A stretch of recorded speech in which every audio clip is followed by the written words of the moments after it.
Friends, welcome to my YouTube channel online learning website. दोस्तों, SSC JE और GATE preparation में आपका स्वागत है और अदर एग्जामिनेशन प्रिपरेशन में। तो दोस्तों, हम लोग सॉल्व कर रहे हैं मैकेनिकल इंजीनियरिंग के ऑब्जेक्टिव क्वेश्चंस, जिसमें कि हम लोग आज बात कर रहे हैं इंजीनियरिंग मैकेनिक्स के ऑब्जेक्टिव क्वेश्चंस के बारे में। तो दोस्तों, फर्स्ट क्वेश्चन ये कह रहा है, the term force may be defined as an agent which produce or tends to produce, destroy या टेंड्स टू डिस्ट्रॉय मोशन। आपको ये बताना है कि स्टेटमेंट जो है वो आप एग्री करते हैं कि डिसएग्री है। The term force may be defined as agent which produce और टेंड्स टू प्रोड्यूस, डिस्ट्रॉय और tends to destroy motion. What is the right answer, agree या डिसएग्री? तो आपको बताना है इसका answer.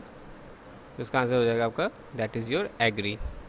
Next question, the force while acting on a body may be a force while acting on a body may be change in its motion, balance the forces already acting on it, give rise to internal stresses in it, या all of these। आपको इसका answer बताना है कि a force while acting on a body may change its motion, balance the force already acting on it, या give rise to the internal stresses in it, या all of these। what is the right answer? बताइए दोस्तों, क्या होगा second का answer? दोस्तों, second का option हो जाएगा डी, यानी आपका ऑल ऑफ दिस, यानी force while acting on a body change its motion भी होगा, balance the forces already acting on it और give rise to the internal stresses in it. Third question दोस्तों, in order to determine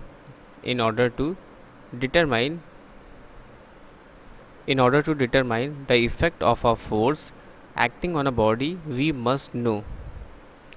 क्या होगा, magnitude of the force, line of action of the force, nature of the force, whenever या whether the force is push या pull, and all of the above. What is the right answer दोस्तों, बताइए। In order to determine the effect of force बताना है हमें acting on the body we must know. क्या पता होना चाहिए, magnitude force of the force, line of action of the force, nature of the force, and all of the above. What is the right answer? तो दोस्तों, इसका answer हो जाएगा all of the above, यानी हम जब डिटरमाइन कर रहे हैं effect of a force acting on a body तो हमें पता होना चाहिए मैग्नीट्यूड ऑफ द फोर्स भी, line of action of the force भी, और nature of the force. Next question दोस्तों, हमें बताना है कि the unit of force in SI system, the unit of force in SI system of unit क्या होगी, फोर्स यूनिट बतानी है आपको इन एसआई सिस्टम में। डाइन होगी, किलोग्राम होगा, न्यूटन होगा, या वॉट होगा? क्या होगा दोस्तों इसका right answer? That is fourth का सी, यानी न्यूटन, यानी एसआई में फोर्स की यूनिट क्या होगी, न्यूटन होगी।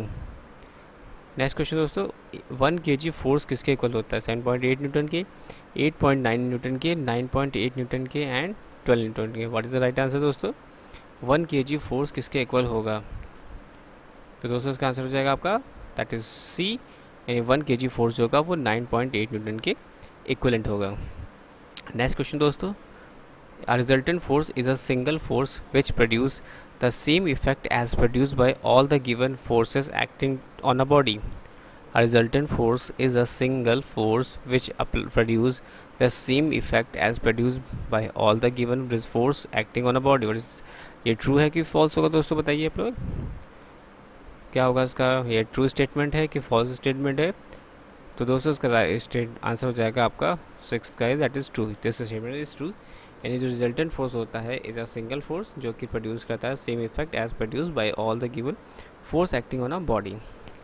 नेक्स्ट क्वेश्चन दोस्तों, क्वेश्चन नंबर 7। क्वेश्चन नंबर 7 बताइए आप लोग दोस्तों, कि the process of finding out the resultant force क्या कहलाता है? डैश ऑफ फोर्सेस, यानी process of finding out the resultant force is called dash of the forces, composition and resolution. What is the right answer? तो दोस्तों, इसका क्या हो जाएगा right answer? That is your composition. The process of finding out the resultant force is called composition of the forces.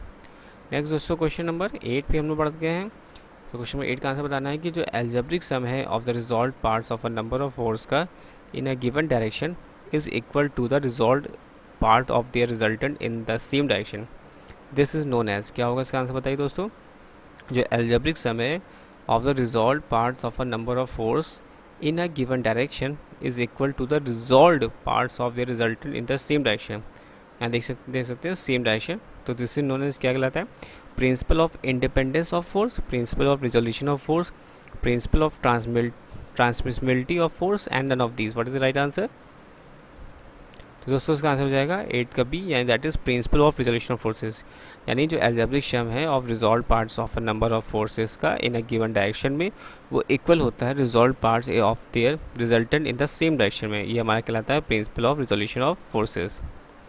Next दोस्तों, vector method for the resultant force जो होगा वो is called polygon law of forces. आपको बताना है कि ये true है या इनकरेक्ट है, करेक्ट या इनकरेक्ट बताना है आपको कि वेक्टर्स मेथड जो होते हैं, vector methods for the resultant force का वो आल्सो कहलाता है polygon law of forces. What is the right answer दोस्तों?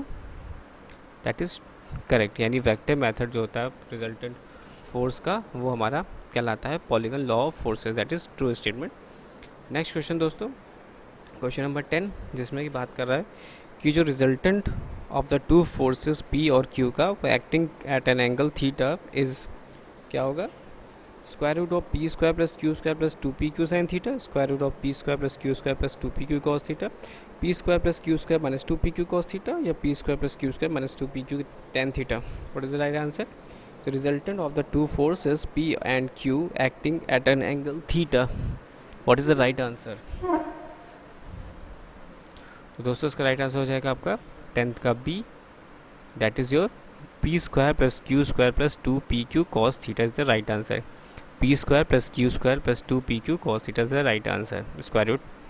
नेक्स्ट क्वेश्चन दोस्तों, if the resultant of the two forces P and Q acting at an angle theta और makes an angle alpha, यहाँ पे दोस्तों कोई alpha की बात नहीं करी, यहाँ पे अब क्या हो रहा है कि मेक्स एन एंगल अल्फ़ा है विद द फोर्स P के साथ, तो क्या होगा formula? Tan alpha equal to P sine theta upon P plus Q cos theta होगा, कि tan alpha equal to P cos theta upon P plus Q cos theta होगा, कि tan alpha equal to Q sine theta upon P plus Q cos theta होगा, या tan alpha equal to Q cos theta upon P plus Q sine theta होगा। What is the right answer?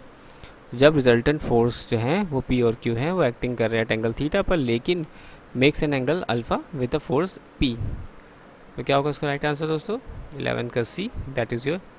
तो हम लोग tan alpha की value निकालेंगे वो Q sine theta upon P plus Q cos theta के रिस्पेक्टिव होगी। Next दोस्तों, the resultant of the two forces P और Q acting along the same straight line but in opposite direction is given by, जो resultant है two forces P और Q का, जहाँ पर P जो है वो ग्रेटर देन है Q के, एक्टिंग कर रहा है along the same straight line में, तो बट डायरेक्शन क्या है? अपोजिट डायरेक्शन में, तो क्या होगा आंसर इसका? P प्लस क्यू होगा कि P माइनस क्यू होगा कि P बाई क्यू होगा या Q बाई P होगा। What is the right answer? 12 का B, that is your P minus Q, क्योंकि यहाँ पे P ग्रेटर है इसलिए क्या होगा? ये पॉजिटिव हो जाएगा माइनस क्यू। नेक्स्ट क्वेश्चन दोस्तों, 13 question, the resultant of two equal force P making an angle theta is given by, the resultant of two equal force P making an angle theta is given by, क्या होगा दोस्तों इसका answer? 2p sine theta by 2 या 2p cos theta by 2 या 2p tan theta by 2 या 2p cot theta by 2। What is the right answer? That is 2p cos theta by 2, यानी resultant होगा two equal forces P making an angle theta is given by 2p cos theta by 2। Next दोस्तों, the resultant of two forces each equal to P acting at right angle is, अगर resultant जो है two forces का each equal to P acting at right angles is P by square root 2, P by 2, P by 2 root 2 और root 2P। What is the right answer? That is your 14 का D, यानी आपका क्या हो जाएगा? Root 2P। यहाँ पर resultant of two forces each equal to P and acting at right angle is square root of 2P। Next दोस्तों, the angle between two forces when resultant is maximum and minimum respectively, the angle between two forces when the resultant is maximum and minimum respectively, 0 and 180 degree, 180 degree and 0 and 90 degree and 180 degree and 90 and 0 degree। what is the right answer? दोस्तों क्या हो जाएगा? 0 degree and 180 degree is the right answer। the angle between two forces when resultant is maximum and minimum respectively, तो इसका answer हो जाएगा 0 and 180 degree. Next question दोस्तों, question number 16, आपको बताना है कि if the resultant of two equal forces has the same magnitude as either of the forces then the angle between the two forces is कितना होगा दोस्तों, 30 डिग्री, 60 डिग्री, 90 डिग्री, 180 डिग्री। आपको बताना है कि if the resultant of two equal forces has the same magnitude है और as either of the forces then angle between the two forces is. तो दोस्तों इसका आंसर हो जाएगा 16 का D, that is your 120 degree is the right answer. 120 degree is the right answer.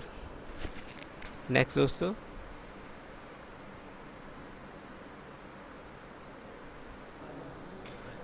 दोस्तों, question number 17, the resultant of the two forces P and Q is R if Q is doubled। अब Q is double, the resultant is perpendicular to P।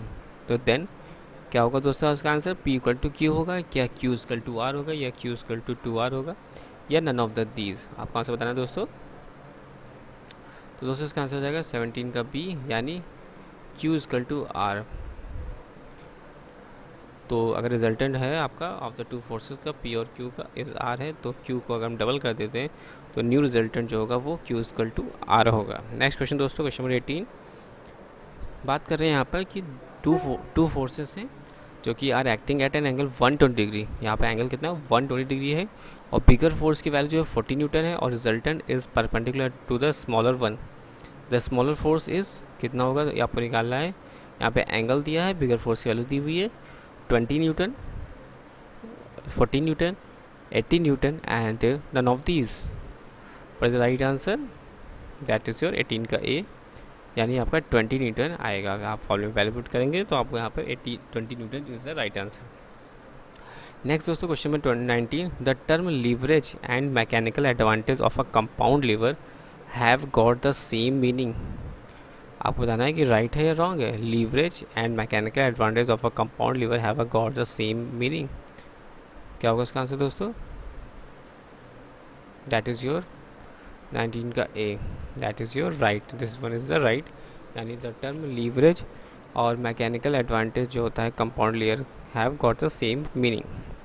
Next दोस्तों, question number 20 पे आ गए हम लोग। Question 21 क्या 20 क्या कहता है, क्वेश्चन नंबर 20 कहता है कि a number of forces acting at a point will be in equilibrium.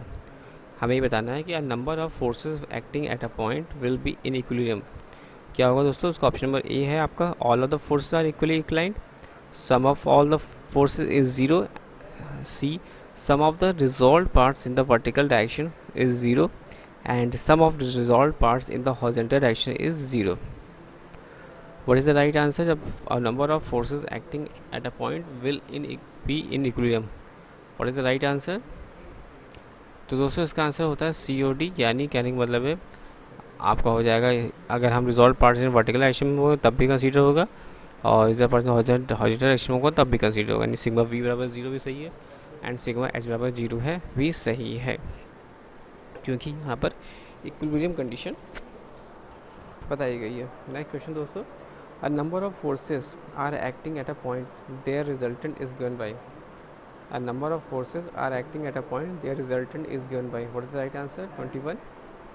तो इसका राइट आंसर हो जाएगा 21 का बी, यानी रिजल्टेंट का हो जाएगा हॉरिजॉन्टल फोर्सेस सिग्मा वी का whole square plus plus vertical forces plus sum of horizontal forces और sum of vertical forces plus sum of, यानी B is the right answer, sigma V का whole square plus sigma H का whole square.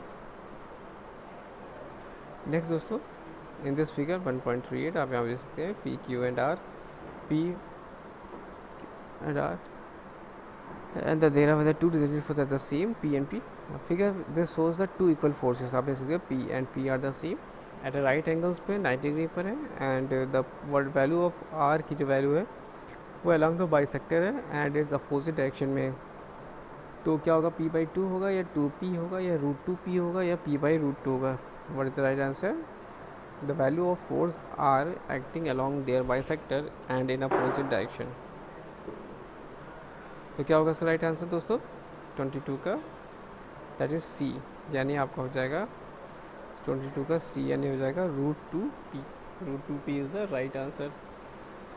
Next दोस्तों, question number 23, and if a number of forces are acting at a point, the resultant will be inclined at angle theta with the horizontal such that tan theta is equal to square sigma h upon sigma v, tan theta is equal to sigma v upon sigma h, tan theta is equal to sigma v into sigma h, and tan theta is equal to sigma square root of sigma v plus sigma h. What is the right answer? 23rd का B. That means आपका tan theta is equal to sigma v upon sigma h. Next दोस्तों आपको बताना है statement false है कि true है कि the triangle law of forces state that if two forces acting simultaneously on a particle be represented in a magnitude and direction by the two sides of a triangle taken in order, then their resultant may be represented in magnitude and direction by the third side of the triangle taken in opposite order. True या false?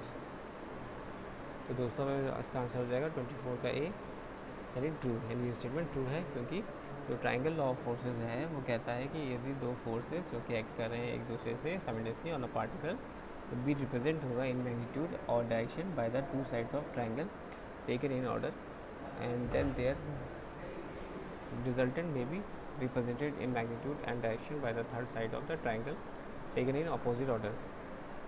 Next दोस्तों question 25.